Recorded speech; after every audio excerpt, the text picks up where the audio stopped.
All right, welcome everybody to Finance 444. This is the week 4 or final week of the mod, and so congratulations, you've made it this far. One more week. For some of you, that will come with some anxiety because we're a little bit behind.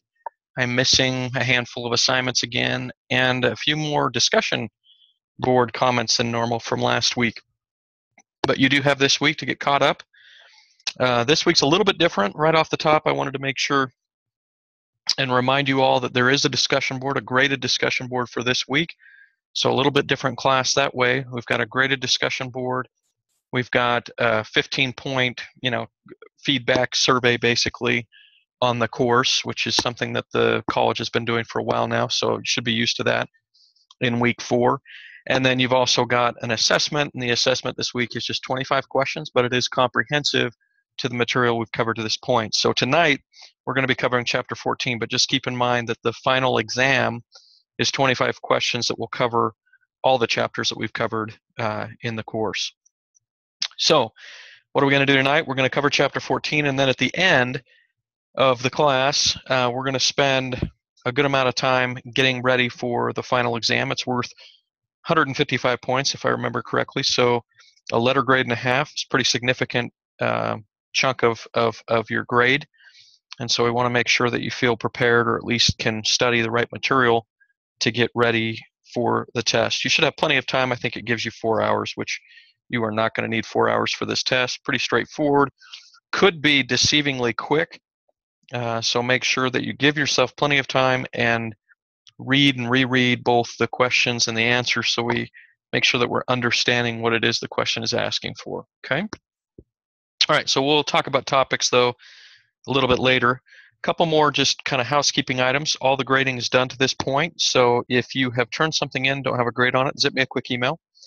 We've had a couple checkpoints where we needed to award everybody in the class 5 points based on the class being formatted incorrectly and not allowing people into those checkpoints, but those have both been resolved. So you've got a free 10 points in the class from those 2 checkpoints. Should feel good about that. That puts some of you in a very good place and gives you a little bit extra credit for those of you who are very consistent with the checkpoints. Okay, so just as a reminder, grades are done, but done to this point, they're current. But if you're missing something, you'll recall that when we spoke in week 1, I mentioned that this is a class where I won't give you full credit for late work, but I will give you most of the credit. And so for those of you who are missing an assignment or 2, or missing some posts on discussion boards, or missing, maybe a test that you haven't taken yet, please go in and use this extra time that you have this week to get caught up, so that we can get you a passing grade from the class at least. Okay? Frida, are you feeling okay so far about where you're at in the class and kind of have a game plan for this week to get everything in? Not to put you on the spot, but you're here, so if you've got any questions, good. If you've got any questions, though, please let me know, or if you're stuck on anything, we'll make sure that you get through the course and get on to the next one. Don't want to be in a situation where I'm doing grades on Sunday morning and see that we've got anybody in the class that was working really hard and good in the class, or really hard and well, and then just missed a few things, missed just enough not to pass. So the safest way to make sure that you'll pass a class like this is to just make sure everything's in, right? So instead of risking, losing enough points where you're not going to pass, just go ahead and make sure that you've completed everything so that you can at least get a passing grade in the course. Okay. So any questions about tonight before we begin? We'll talk about retirement planning a little bit from Chapter 14, and then we'll talk about topics you need to know for the test. Okay. So Frida, you should see slides moving. Do you see role of retirement planning now? Sometimes things freeze up. Good. Okay, so we're going to talk a little bit about how to retirement plan. Something consistent with a class like this is that many of you will feel like, hey, I'd love to retirement plan, but I really can't do that at this point. I'm paycheck to paycheck. Some months I feel like I'm sinking, going backwards because financially I don't have the job that I want, and that's exactly why we're getting a degree, right? For many of you, the reason that you're getting a degree is so that you can upgrade your position, or get a new job, or get a different job, so that you can get paid a little better and have better benefits. And hopefully that means that you'll have a retirement plan within the benefits package that you work, for the company that you work for. And I say hopefully because benefits packages, especially when it comes to retirement planning, can be very lucrative. They can be very helpful, and for many of the people that I meet with, it's the only thing that people make progress on as far as getting ready for retirement by the time they retire. So we're so busy paying down debt, raising families, whatever it is that we're doing, during our younger years, that unless a company kind of helps us and encourages us to do a retirement plan and makes it easy for us and makes it automatic for us and gives us some free money, unless all those things are there, sometimes it's very difficult to get any kind of retirement dollars together before we retire. And we'll talk a little bit about that, what that means if that does happen to us. It's not the end of the world. It's just not going to be as comfortable of a lifestyle. When I do financial planning for people, we usually talk about the fact that in order to maintain your lifestyle, you need to have in retirement about 80% of your income. So if you make, $50,000 a year, we need to make sure that we have $40,000 a year in retirement income in order for you to maintain your current lifestyle. Anything less than that, and it probably means that you'll be living on less than what you're used to. And for some people, if they've still got a mortgage and if they've still got car loan and if they've still got other debt, that becomes very, very difficult in retirement. The other rule that we talk about a lot is if depending on your age, if you'll save anywhere from 10 to 20% of your income over the bulk of your working years, you'll be able to get to that goal that I just mentioned, which is 80% or more of your average income and being able to maintain your lifestyle. So 10 to 20% for some people is overwhelming. For other people, they say, well, I'm putting 5% into my 401k and the company matches 5%, so I'm at 10. And if you do that from a younger age, and somewhere in your 20s, then you'll be in great shape. You'll replace your retirement, or excuse me, your average income in retirement if you were consistent with that strategy and got a decent return from the market, an average return like the one that we've received over the past 20 or 30 years if you were income planning or retirement planning through a 401k. So that's kind of the rule of thumb. We want to be somewhere in that 10 to 20% range. I realize that's a big stretch for some folks. And for other people, between a pension, between matching program and a 401k, between maybe a profit share or some other bonuses that they get, they can really quite easily get to 10%. Sometimes it's a stretch to get closer to 20. And then I have people that I meet in their 50s or 60s, and they're trying to kind of play catch up because they haven't done any retirement planning. And that number gets much higher.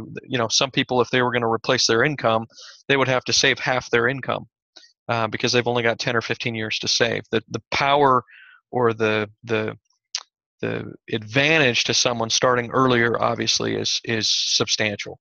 So might be easier for you to save 10% now than it would be to save 50% 15 years from now if you delay.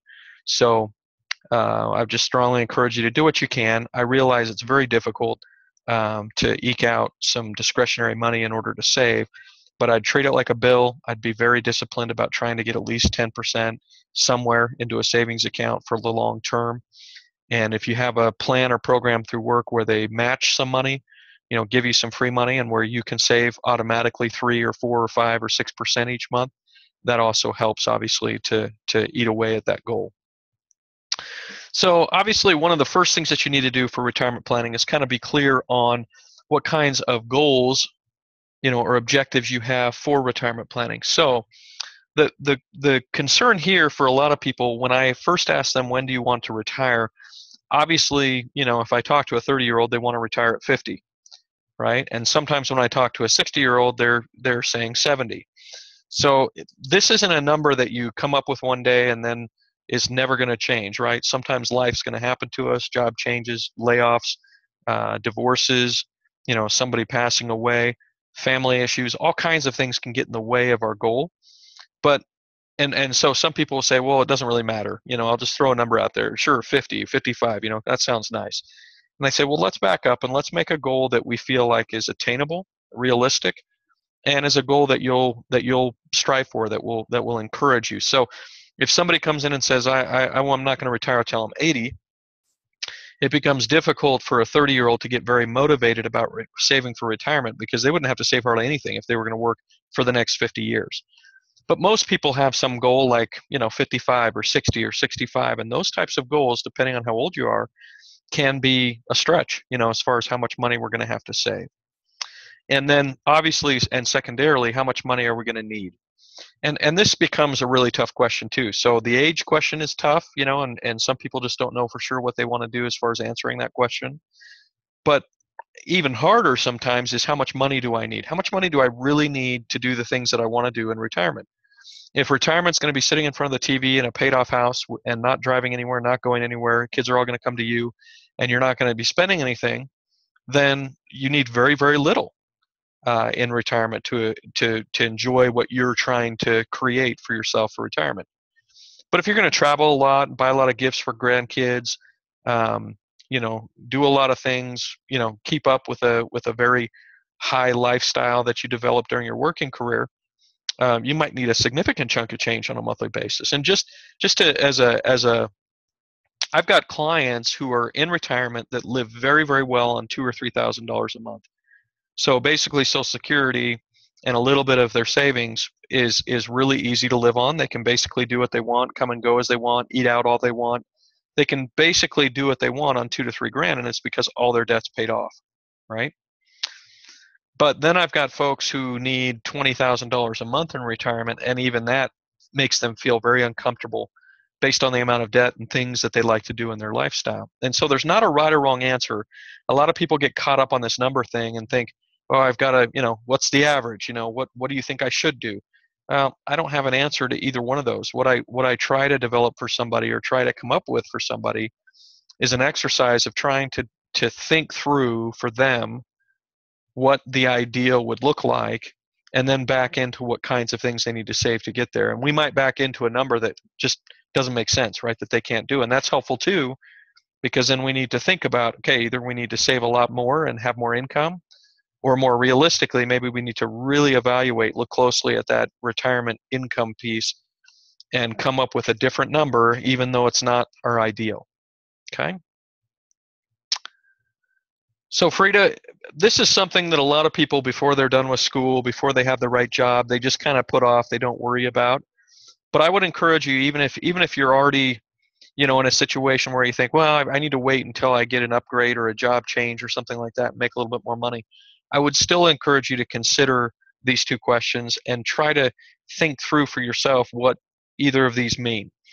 And for some people, they'll say, hey, as long as I can work, I want to work.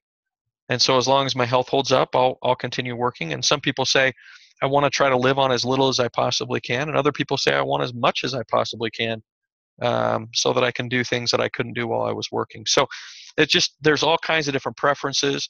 But if you kind of answer these questions for yourself, then you can back into really what retirement planning is after you've got these goals. So big pitfalls, and these are obvious, right? We start too late. I've got doctors who spend so much time paying off their medical debt and so much time, having fun after they get out of medical school and finally start making money, that we get them to 50 or 55 and they say, oh no, I got to start getting serious about retirement. And so they've started way too late, if they're in their 50s or 60s, to really be able to replace their income. They might be a specialist, an orthopedic surgeon, for example, might make $500,000, $600,000, $700,000 a year, which sounds incredibly good, right? You should be able to save a lot of money, but a lot of them don't. They hardly save anything. And so it's kind of a rude awakening when they get to a meeting with somebody like myself or any kind of advisor or planner, and they sit down and they say, hey, I want to be able to live like I'm living now in retirement. We say, there's just no way. There's absolutely no way. You'd have to save more than what you're making now, because we only have a few years left in order to accomplish that. So it's just not even doable. And then sometimes what happens with those folks is they end up chasing opportunities that are too good to be true, with guarantees that aren't realistic, and then they end up losing more money and creating kind of a spiral of negative financial results for themselves. And I've got one physician I can think of offhand that's still working at 73, and he's made great money over his career, but had a hard time, putting money away and saving and being disciplined about a savings and retirement approach. Of course, we could save too little, and one of the ones that people don't think about very often is investing too conservatively. And just when we talk about retirement and investment planning, we talk about the rule of 72. Okay, and we've talked about this before, I think, in a previous class. The rule of 72 is whatever kind of interest rate I can get, I come up with whatever rate I'm trying to target. Let's say that's 8%. And whatever the product of 8 and another number is to get to 72, that's the interest. That's the amount of years, it's going to take me in order to double my money. So let me give you an example of this because that probably wasn't a very clear explanation. But if I get an 8% return, if that's my target return for my investments, that means it'll take me 9 years to double my money because 8 times 9 equals 72. Okay, does that make sense? So if I can get a 10% return, I take 72 divided by 10, that means it'll take me 7.2 years to double my money. Okay, if I get a 12% return, I'd double my money every single 6 years in whatever I was investing in. Okay, well, compare that to, let's say, a savings account where I get 0.5% or even less. And if I were to put all my saving and investing into a savings account at 0.5%, it would take me 144 years to double my money. Okay, so I could double my money every 6 years by getting 12%, or I could double my money every 144 years, basically 2 lifetimes, in order to get a double from a bank account. Okay, so the rule of 72 helps us to think through compounding interest without having to plug in all the numbers, and use a scientific calculator, financial calculator. We can just think in our mind, okay, if I were to get a 6% return every 12 years, I should double my money. I have people that come to me with real estate and say, hey, this has been the best real estate investment ever. In the last 20 years, I've doubled my value. And I say, well, that actually, is only about a 3.6% average return over those 20 years. And I'm glad for them that they doubled the value, and doubled their money. But 3.6%, when you put it in those terms, that's not a great return, right? Because 3.6 times 20 is 7.2, so they've averaged about 3.6% over the last 20 years. Okay, really, in a diversified portfolio, real estate, investments, stocks, bonds, mutual funds, whatever it is, if long term we can double our money every approximately 10 years, get about an average of a 7% return, that's enough. That's sufficient for most people to be able to accomplish all their retirement goals. If they can't get a 7% and they get closer to a 0.2 or 0.3 or 0.5 from a CD or savings account, that's where we get into trouble, because we will never double our money in our lifetimes getting that low of an interest rate from a bank account. And there's a place for bank accounts, right? That's where your emergency reserve money goes. That's where your cash goes. That's a great place to put and take money, pay bills, get paid, all those kinds of things. It's not a great place right now to store up money for retirement because we're just getting so little, right? Okay, so those are some of the biggest, most popular, most common pitfalls with people planning for retirement.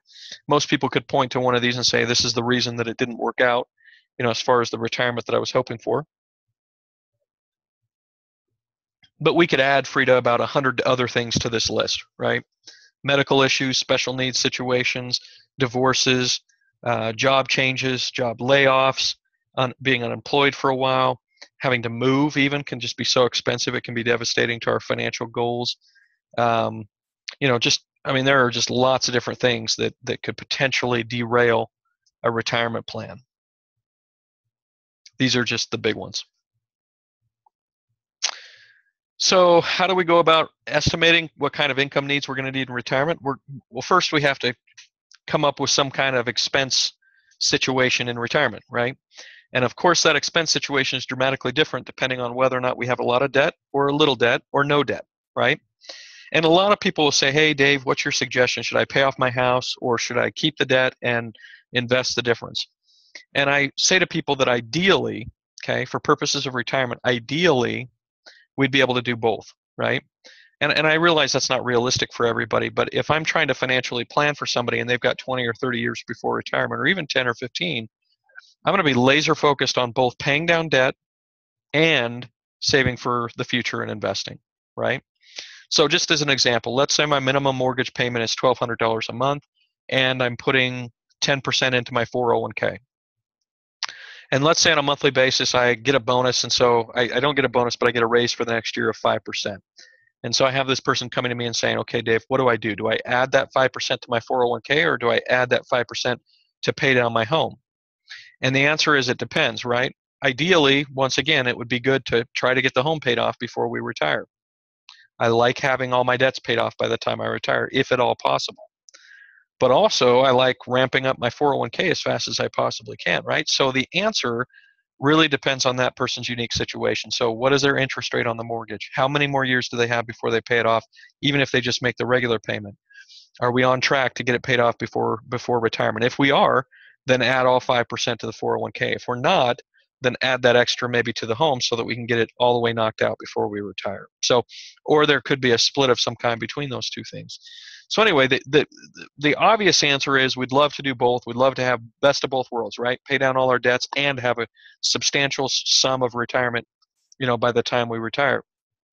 But for most of us, we've got limited resources, right? And realistically, it comes down to decisions. Do we add more to retirement? Do we add more to paying down debt? Well, that's where I come in as a financial planner to try to evaluate where our dollars will do us the most good and accomplish the most between now and the time that we actually retire. So one of the things that we look at when we do retirement income planning is we obviously have to take into perspective any pensions that you have, inheritances, and I know that for a lot of us that's not going to happen, but for many people it is going to happen, right? They have parents or grandparents that are going to bequeath them some money, when they pass away, and it could be a substantial sum, relative to their savings, and so that's something that we look at. But they could have a pension plan if they work for government or for military or school. The school system still have pensions. Most people don't have pensions anymore, but most people are eligible for Social Security, and most people do have some sort of retirement plan by the time they get to retirement. So what we're doing when we do retirement income planning is we come up with what your guaranteed income sources are going to be from like annuities, pensions, and Social Security. And then we come up with what retirement income needs you have, based on what lifestyle you want to live in retirement and what kind of debt situation you have. And finally, once we know those numbers, we come up with what your shortfall is. Funding the shortfall is what we call it. Another way that we refer to it is gap planning. So we're funding the gap between what you have in guaranteed income and then what you need, right? So let's say in retirement we decide that between Social Security and pensions and other things that maybe a rental property that you have, Frida, between those three things we're going to come up with about $30,000 a year, about $2,500 a month. And your basic needs, for basic expenses are about $3,000 a month. So we've just got a $500 a month shortfall in your needs as far as your lifestyle and retirement. So how do we fund that $500? Well, we've got a lot of options, right? We could either pay down some debt that represented that $500 in cost, or we could save, use an IRA, use a 401k, use a savings account or some kind of investment vehicle to figure out what we need in order to accomplish that $500 a month. Okay? And that's how we do financial retirement income planning. Any questions on that? Frida, we're going fast. So as I'm going, if you think of anything, zip me a quick message and we'll get it answered. I'll be looking at the chat box to make sure that we get anything answered that you have. Okay. All right. So a couple more things to look at here out of chapter 14. So this is kind of an old chart. You'll see in 2008, Social Security ends up being about 40% of people's retirement income. Then, people still have about 10 to 15% of their retirement income coming from pensions, although that number will be shrinking and has shrunk significantly over the past 8 or 9 years. Earnings, that's you working part-time or independently contracting in retirement. Of course, you got a little sliver of other. And then you've got asset income like rental real estate, right, Frida? So if you have a rental property or something like that, or you're collecting royalties off something, that's asset income. Now, you can see asset income has been getting smaller and smaller over the past 30, 40 years, which is interesting. You can also see that Social Security is still a big part of what people expect for as far as sources of income, and it will maintain that way for quite a while going into the future. One of the gentlemen that I have come in that's an expert on Social Security that gives presentations to my clients talks about how he's got feedback and data that show that in 2016, people will rely on Social Security for about 60% of their retirement income needs. So about 2/3 of their retirement income is going to be Social Security, in large part because that asset income and pensions part have both gone down, have continued to go down over the past 10 years. Fewer and fewer people have pensions, and more people depend on Social Security for the bulk of what they have in retirement. So that's kind of an interesting slide. I don't know if it's big enough for you to even be able to see kind of what's going on, but very interesting slide, I think. So Social Security is more like an insurance plan than a retirement plan, right? Because if you die, right, if you die early from Social Security, nobody gets anything. So it's not like an investment where there's a beneficiary on it. The beneficiary situation on Social Security is like $255 of insurance if you pass away. But if you, for example, die on your 66th birthday when you go to apply for Social Security, if you're currently 66, that's your current full retirement age or FRA, and you passed away, right after filing for Social Security, you get nothing. Okay, so it's more like insurance, and basically it's like insurance from living too long, right? Because we know Social Security is going to last throughout our retirement, but if we die early, we don't get hardly anything from it. Okay. All right. So interesting plan. Most of the time, amount of benefits will not be sufficient for retirement. Different rules for Social Security. If you were born in 1960 or later, so not somebody who's retiring right now, but more of the type of people who would be in a class like this, Frida. Most of us have age 67 as our full retirement age. So a lot of people still think that 65 is the age where we're going to take Social Security. You could take Social Security at 65, but that would be technically taking it early, and you'd get a pretty substantial discount or difference in how much you're going to get paid from your full retirement amount. Your full retirement amount that they show you is based on retiring at 67 for somebody born after 1960. And the way that you qualify for Social Security, at least at a minimum benefit, is that you work at least 40 quarters or 10 years of work, right, throughout your lifetime. But be careful that some people think that the only way that they get Social Security is if they have their, if they only work for 40 quarters, for example, and get and pay into Social Security for 10 years, that somehow they're going to max out their benefit, and they're not even going to be close to maxing out their benefit. The benefit is based on an algorithm that's pretty complicated, but it basically takes 30 years of working history into perspective. Okay? So if you only worked for 10 years, yes, you qualify to get Social Security, but your benefit will be quite small no matter how much money you made. Okay? Because if you pay into it for longer, you're going to get more from it. Early retirement, as we mentioned, results in a smaller benefit. People can retire today at 62 instead of waiting till 66, okay, which is full retirement for people that are retiring right now.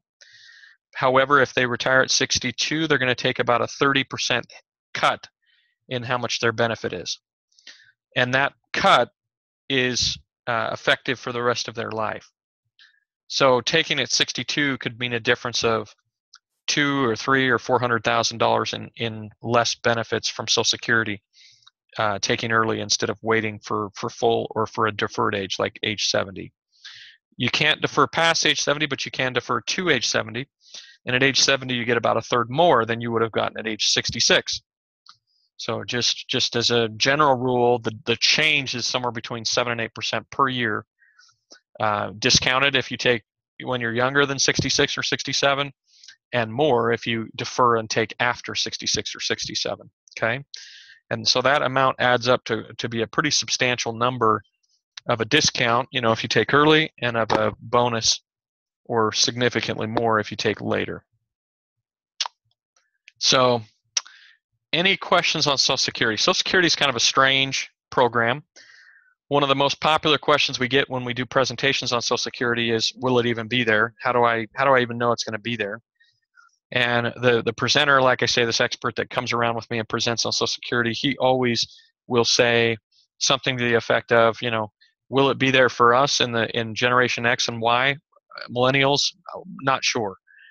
At least we know that it's probably going to have to change from what it is today in order to continue in its, continue funding. But for somebody whose age is, 50 or older, the expectation is that they'll change it for people who are 50 or younger, but they won't change it for people who are 50 or older, and that it will be there throughout their lifetimes. Okay, even with all the problems and debt and deficits that our country has, fully expect Social Security to be there because it's such an important part of what people do in retirement, and it's a huge voting block if you think about it, that are a significant number of voters, and so politicians are going to keep that in order for them, even if it means that they've got to rob it for generations to come. All right. So a couple more things here. So Social Security is an old age benefit. There's some things for survivors. So if you have a spouse that passes away, but they did qualify for Social Security, there's a survivor benefit for a spouse. There's also spousal benefits, which is kind of a weird program, Frida. What it is, it's a good program, but it's kind of different. A lot of people are surprised by this. You can have somebody who never paid into Social Security one dime, never worked a day of their lives, and if they're married, okay, and if they're married for more than 1 year to somebody, they can take half the benefit of the spouse. Okay, let's say I never worked a day of my life, and at age 60, I married someone, and that spouse had been working their entire lives, and we stay married. So when I turn 66, I can then take half of their benefit. So let's say their benefit is $2,400 a month. I'm able to get $1,200 a month just because I'm married to them. Okay, so that's a spousal benefit. Spousal benefit usually ends up being about half of the spouse's benefit, and sometimes that's higher than your earned benefit, and so you're able to get some additional dollars from Social Security by doing a spousal benefit instead of your earned benefit. The other thing that's kind of weird on this one is that if you're married to any spouse more than 10 years, you can actually use their benefit in retirement, and it doesn't affect them at all. So let's say you were married for 10 years, then you get a divorce, and you never remarry. Well, at your full retirement age, you can go to the Social Security office, and if you show them a marriage certificate and a divorce decree, they can look up what your spousal benefit should be based on your ex-spouse. They never even know that you did this, that it doesn't affect their Social Security at all, and you can collect a benefit off an ex-spouse as long as you were married for more than 10 years to that person.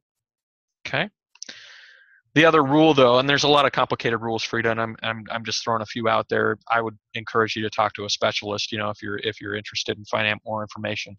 But the other rule on that is if you do remarry, you no longer can take your ex-spouse's benefit until you're single again. So if you remarry 10 times during your lifetime and the only spouse that you were married to for 10 years was the first one, but then you end up being single when it comes time to apply for Social Security at 66, you can still take that first ex-spouse's Social Security benefit even though you've remarried multiple times. You just can't be married at the time that you go to file for an ex-spouse. You have to file on your current spouse if you're currently married. Okay? It's probably confusing enough. So then we get to employer programs like 401ks and different things like that. I've alluded to 401ks because that's the most common retirement plan available today from corporate America. So it's a very common type of plan that you'll run into depending on where you work. I've had clients that have worked for years and years for a company like Walmart, for example, and had a pretty substantial 401k because Walmart matches and they had just worked there a long time and put quite a few dollars into their retirement plan.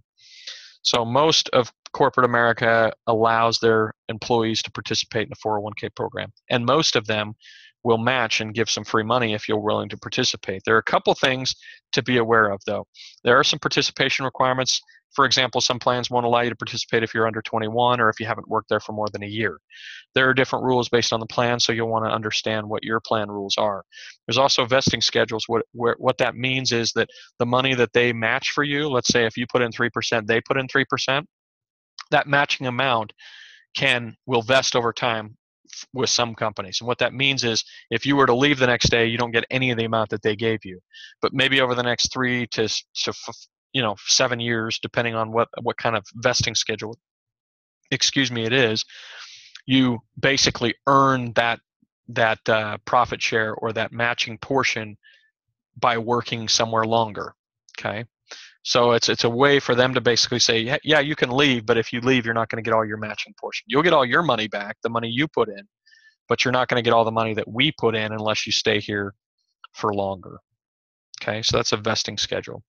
Might have a particular retirement age, might have a particular contribution level that you can contribute at. Some companies still have programs that you don't contribute to, that the company does everything for it. Okay, and it's just based on your income and how much they are willing to put in for you. Most plans these days are contributory, which means that you establish how much you want to put in, and then the company enhances that by some amount after you put in what you're going to do. Okay.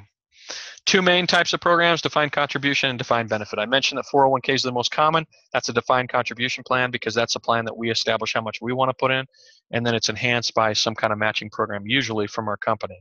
But there are other types of defined contribution plans. There's pure play profit share plans. There's all kinds of different things that you can potentially do there, like a simple IRA, a SEP IRA. Those are all defined contribution plans. Defined benefit plans are the ones that are becoming less and less common.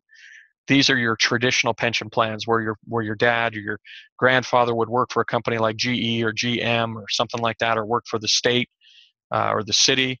They'd work for them for 35 or 40 years over their lifetime, and then they'd get paid a very nice pension they could take along with Social Security for retirement, throughout their lives. Okay, and those were non-contributory plans, meaning you didn't put any of your own money in. The company was funding those out of their money. Okay, and pensions were great. They worked really well for people when they'd stay at the same employer for a long time. But what happens now is we switch employers so often, pensions never become very good, even if we do have them. And on top of that, going through 2001 and 2008, a lot of companies mismanaged their pension plans to a point that pensions weren't funded how they should have been. They had significant shortfalls in their funding, mismanaged, from corporate management. And because of that, most companies have gotten out of the business of offering pensions. They don't want that risk anymore to them as a company. So most companies don't have pensions. Even the military, even a lot of colleges, even a lot of school districts are getting away from pensions, okay, and going more towards the contributory side, something like a 401k. So we can't count on pensions like we used to in the old days. These are different kinds of plans I mentioned. Evaluating them one company to another is an important concept, and this goes to this speaks to just benefits in general. If I'm applying to 3 different companies and I get 2 different offers after I'm done with my degree, and one of them has benefits and one doesn't, obviously those benefits are worth something, but it does make sense to kind of dig into the benefits and make sure we understand them. Because, for example, the company might say, hey, we have a 401k, and promote that like it's some big deal. But if they don't match at all on the 401k, you'd be better off just doing an IRA and having control over your account, right? But maybe it's a great 401k. Maybe it's a 401k where you put in 6% and they put in 5%. So in essence, you're getting a bunch of free money, from the company. So that's a really significant benefit. And let's say the other company that doesn't have benefits pays you $1 more an hour. Well, then you've got to do some math, right? And kind of establish for yourself which one is really the better job after all the benefits, maybe healthcare and other things are covered. That benefit package can be very, very valuable and make up for a big difference, a big gap in how much they're paying you potentially. Okay? Just something to consider. Different types of plans, different types of IRAs. There are really 2 main types of IRAs. Okay? These are individual retirement accounts. We call them IRAs or IRAs because it's easier than saying individual retirement accounts. Okay, but these are the retirement accounts we do on our own instead of the ones that are through a company. And you basically got traditional IRAs and Roth IRAs. Okay, so one's deductible and one's not, but for all intents and purposes, most everybody does a tax deductible IRA. So this non-deductible IRA really isn't helpful. Okay, so we're looking at bullet point 1 and bullet point 3 on this page. Traditional tax deductible IRAs, we put money in, we get a tax deduction for it. This year we can put as much as $5,500. If we're 50 or older, we can put $6,500 in a year. And in a Roth IRA, same levels, same maximum levels that we can put in. But a Roth IRA, we don't get an upfront deduction. What we get is we get to grow that money over our lifetimes, and then when we pull it out in retirement, it's 100% tax-free. Okay. So just as a general rule, let's say we can grow our Roth IRA by 7%, like we talked about, double our money every 10 years. Let's say we put over a 2-year period of time $10,000 into a Roth IRA, and let's say we retire at 65.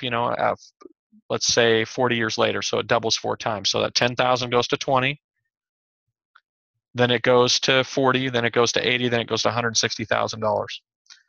So even if we just average a 7% return and we can double it 4 times over a 40-year working career, a $10,000 Roth IRA would turn into $160,000 in an account. Now, that means that you've got $150,000 of growth, right? Money that you didn't even put in. You put in 10,000, but you didn't put in 160. You only put in 10 of it. But the beauty of a Roth IRA is all that money comes out 100% tax-free. It was never taxed as long as it stayed in the account until retirement. If you take it out prior to retirement or prior to the retirement age that the IRS has come up with, which is 59 and a half, then you will be penalized and taxed for taking the growth. But if you just wait till 59 and a half and just use it for what it's meant to be, which is a retirement account, all that growth is 100% tax-free. So you didn't get the upfront deduction like the tax-deductible IRA, but you do get a substantial benefit on the back end when you pull that money out, all the growth out 100% tax-free. Okay? And for all intents and purposes, most 401k plans today will have both a Roth IRA option or Roth 401k option, where you're putting in money after tax, or they'll also have your traditional 401k option where you put in money pre-tax, or pre-tax and tax deductible are basically the same thing. It reduces your income and you pay less tax. So most 401k plans default to the pre-tax side, the tax deductible side, but most plans, like I say, have available to you as a participant the ability to make your contributions Roth instead of regular 401k contributions. So keep that in mind, something to look at with your benefits. I tell people that if they can get away with it, if they can get away with not taking the tax benefit now and kind of sucking it up and taking the tax, taking a less favorable tax route now, then they should definitely do the Roth, because long term, the Roth IRA has a substantial tax benefit that the regular IRA does not, the regular 401k does not. Okay, and I was using Roth IRA and Roth 401k and regular or traditional IRA and regular or traditional 401k interchangeably. One of them is obviously the employer plan, that's the 401k, and one of them is the individual plan, that's the IRA. But as far as the tax treatment of both of those, they're identical. Meaning the Roth 401k and the Roth IRA have the exact same tax treatment. The regular 401k and the regular IRA, those two have the same tax treatment. Okay? So you can use them interchangeably when just talking about the tax issues associated with it. Got a lot of self-directed accounts. Got annuities. I'm not going to go into the benefits of annuities. We've got lots of different types of contracts, even more than what's on that list on that slide. Got fixed versus variable annuities, ones that have guarantees as far as what kind of interest you're going to get, and then ones that are variable, and it's just based on how the market does or how the investments do inside of the account. Okay, so I know I didn't cover annuities very well. Annuities basically are a product that you can use for retirement planning. They're offered by insurance companies primarily, and these products usually have some guarantees associated with them or some bells and whistles as far as benefits, and so that's why people buy them. They also usually have some costs and problems with flexibility and liquidity, but if your money is just for retirement and you're trying to do some income planning, sometimes annuities can really play a very important part for that gap planning, like we talked about earlier, where you're just trying to come up with that $500 extra that you need every month, heck or high water. You don't have to worry about the market and what it does. You could buy an annuity product to come up with that $500, with a single premium lump sum of money. Let's say you take $100,000 and plop it into an annuity, and the insurance company will guarantee you through that annuity that you'll get paid $500 a month for the rest of your life. And you don't have to worry about what the market does. You don't have to worry about going up and down in value. The insurance company is going to worry about that, and you're just going to get your check each month. Okay? So that's an example of what annuities can do within income planning for retirement. But they're kind of a specialized product. They get oversold, unfortunately, by insurance agents because they make a pretty substantial commission on these products. And so I'd encourage you, just like I would with buying life insurance policies between term and whole life or variable universal life or fixed, indexed universal life. I mean, there's all kinds of different products that get pretty sophisticated, both on the insurance side and the annuity side. But what's consistent is that you have agents out there and advisors out there that oversell them and try to put you in them even when it's not really a good fit for you because they're getting paid a substantial commission to do it. So it's not that all agents are bad. It's not that all agents are overselling. Don't get me wrong, and don't misinterpret what I'm saying. But as a consumer, it's very important to be educated on your different options before you go and buy, because many times you'll run into agents that are very, very aggressively trying to get you into the most expensive products that they sell so that they can make a good commission. Okay? So just be careful on the annuity front. You've got people like Clark Howard and Dave Ramsey and Susie Armand who basically said don't do annuities. And the reason they say that is not because annuities are inherently bad, but just because they get people into trouble a lot of times, doing things that they shouldn't do because they got oversold. Okay? All right. With that, I think that's all I wanted to cover from the slides tonight from Chapter 14. Any questions, though, about any of that material that we cover, Frida? We went really, really fast tonight through the material. Maybe you didn't feel like I was going fast, but I felt like I was clipping through that at a very, very quick pace. Obviously, you can go back and review the session if you'd like to, and stop it and take some notes if you wanted to. But anything that I can clarify or any things that you've wondered about for retirement planning before we move on to the test?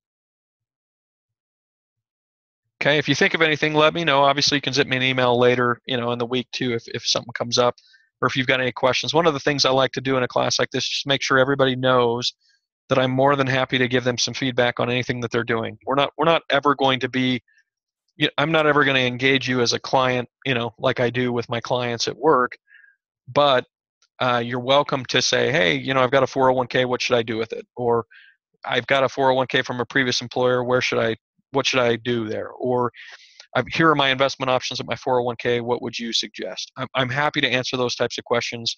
Anything about Social Security, retirement planning, I'd be more than happy to answer those types of questions. So if you want to keep my information for future reference and zip me a quick email down the road just to bounce ideas off me for retirement planning, I'm happy to help out any way I can. Okay, so let's get to the test. So we've got 25 questions, as I mentioned. Most of them are multiple choice, pretty straightforward, not very hard. However, I say that and I don't want anybody to get caught in kind of the trap of thinking that it's going to be so easy or so straightforward that they can do it really quick and get a good score. As you know from previous tests in this class, some of these questions are not as straightforward as you'd like them to be. Obviously, we'd like all our questions to be really, really straightforward and easy. But the tests are always going to try to put a little bit of a kink in, sometimes in the question or in the answers, to force you to either think about the question a little bit more, or to determine whether or not you actually read the material. So if you're just looking through them and making your best guess, some of these questions are going to get you caught off guard because they're really trying to determine or ascertain whether or not you were able to actually look at the material, okay, and study it. And of course, it's these questions are built by the same people who publish the slides and publish the course material, the ebook. And so,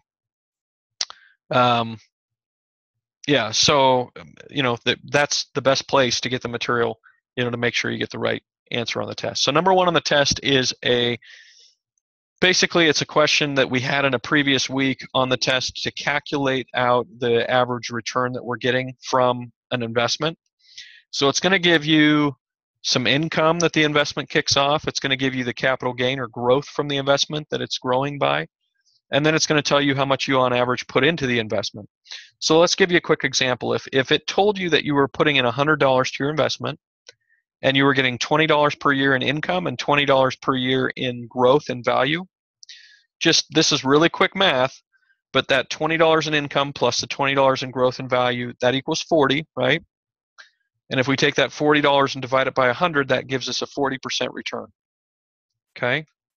Now, if it's over a longer period of time, it's going to be a little bit more than 40% because of compounding interest, right? The issue of compounding returns.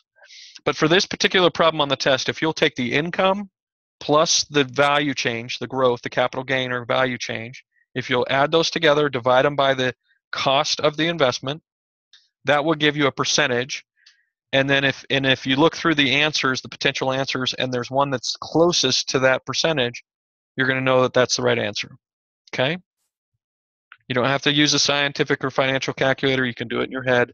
These are not hard problems, but they just want to test whether or not you know that when you're talking about investment returns, you take the income that the investment kicks off plus the capital gain that the investment kicks off, and you divide those two numbers, the sum of those two numbers, by the cost of the investment. That's how you get the percentage yield from an investment, or the total return from an investment.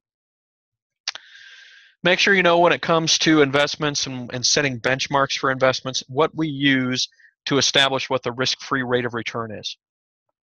How do we establish the risk-free rate of return? What does the book say? What product do we use to establish what the risk-free rate of return is? And you'll get number 2 right on the test. Number 3 on the test, just make sure you can define what business risk is. We talked about different risks in a previous week. Just make sure you understand what business risk is and be able to define it for number 3 on the test. Number 4 on the test talks about calculating NAV. We talked about in a previous week, I think it was last week, but how mutual funds price every day, right? What they do is every day the value of the different investments inside of the mutual fund reprice, right? Because they're in the market, different stocks, for example, or different bonds. And then the mutual fund at the end of the day takes all those reprices, adds them all up with the value of everything inside of the mutual fund, less any costs or expenses, and that's how we get back to a net asset value, or NAV, which is, in essence, the share price of a mutual fund. So if you know how mutual funds reprice and how they're calculated on a day-to-day basis, you'll be in good shape on number 4 for the test. Number 5 on the test is we need to understand what a tax audit is. So under the tax chapter that we had previous week, just make sure you understand what a tax audit is. Pretty straightforward, but you want to know what the book has to say about it, just in case the answers are a little bit tricky. Number 6 on the test is another tax question. We talked about, when we talked about tax for just a few minutes in a previous week, the difference between avoidance and evasion. You'll want to know which one is legal, which one is illegal.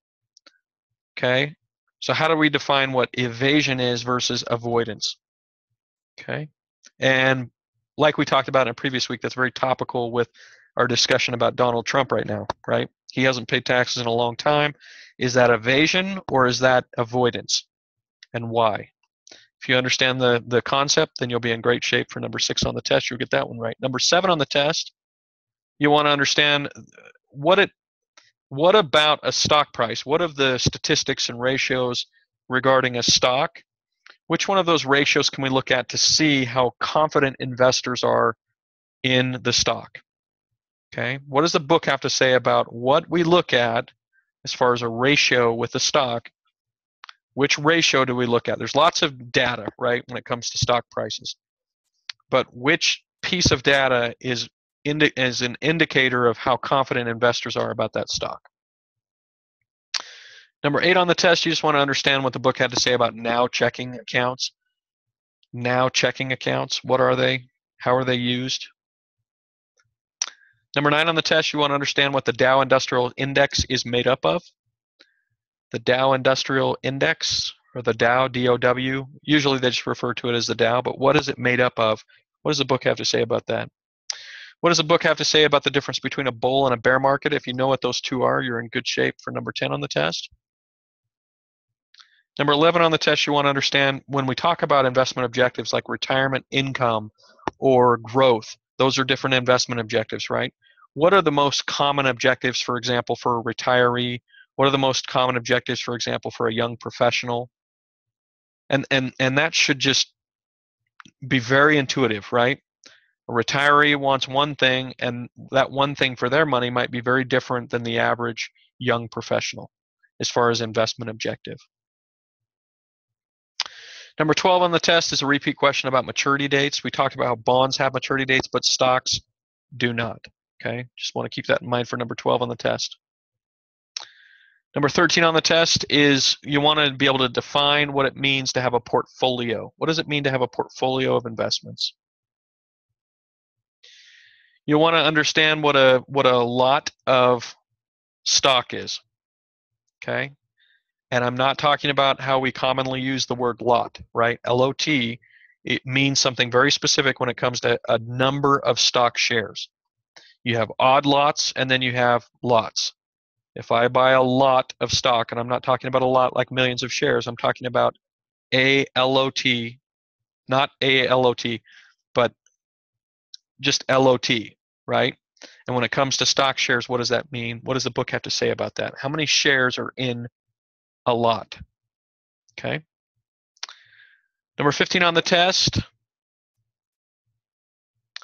you'll want to understand SIPC insurance, or the Securities Investors Protection Corporation. It's like FDIC on the bank side, except it's SIPC on the investment side. And there are differences, obviously, between those two. But SIPC, what is it? What does it protect? And how does it work? If you know what the book has to say about SIPC, you'll be in good shape for that one. Number 16 on the test are the different types of orders. This should be a really easy one because we spent a week on the discussion board talking about limit orders, stop loss orders, market orders. What are the differences between those three? If you know what those three are, you'll be in great shape for number 16 on the test. Number 17 on the test, you'll want to know what the names of mutual fund invest companies are. What's another name for a mutual fund or mutual fund company, according to the book? Number 18 on the test, you want to understand what the book has to say about the average value, face value of a bond is. What is the average face value of a corporate bond? What does the book have to say about that? Number 19 on the test, you'll just want to know basics of mutual funds, right? Basics of mutual funds, you'll get number 19 right. Basic advantages of how to purchase, purchasing advantages and things like that of mutual funds. We talked about that last week on the discussion board, but just refresh yourself before you get to the test. Number 19, which should be pretty straightforward for mutual funds. Make sure you understand for number 20 what money markets are. What are money markets? Okay, we're not talking about mutual funds. What are money markets? Number 21, just difference between bull markets and bear markets. You'll get that one right if you know what the difference between a bull market and a bear market. Number 22, you want to know the difference between the primary and secondary markets. We talked about that for the stock market. Primary market is where companies have initial public offerings or IPOs. Secondary market is where investors trade amongst themselves. Okay, but you want to know basically what the difference between primary and secondary market is for number 22 on the test. Number 23 on the test talks about tax credits. On the chapter on taxes, it talks about tax deductions and tax credits. You'll just want to know the definition, how each of those are defined. They are very different. Okay, they both are a benefit, but they are very different in how they work as far as your taxes are concerned. Number 24 is another question about now accounts. Just make sure you know what the book has to say about banking. Right? They talk about savings accounts, now accounts. What are now accounts? Number 25, you'll want to know basically what diversification is and what the book has to say about the importance of diversification. You'll get number 25 on the test right. Okay. All right, that was all 25 of them. Frida, can I repeat any of those for you? Any of those numbers do you just need a clarification on before we wrap up for the night?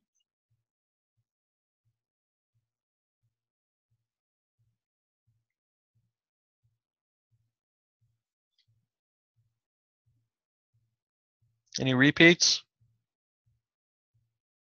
Okay. Well, once again, Frida, I'm going really fast. Probably does help to kind of jot down a quick note, but then maybe re-listen just to make sure you caught exactly what we were trying to say, because those topics, like I say, most of them are going to be very straightforward for this test, but you want to know before you get to the test, and feel comfortable and confident that you've got it and you're ready. Okay?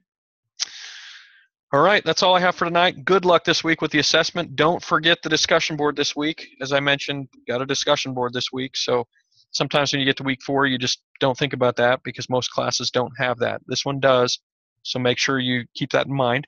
Have a great week. Good luck, and good luck with your degree too. If we don't have you in another class, I hope I wish you the best. Wish you success with getting your degree and opening some new doors down the road. If there's anything I can do, let me know. Thank you, Frida, for being here again. Appreciate you being part of the class. That adds a lot for me to not be speaking into nothingness without somebody on the other side. It really helps me out. So thank you very much for coming. Have a great week, and we'll talk to you soon.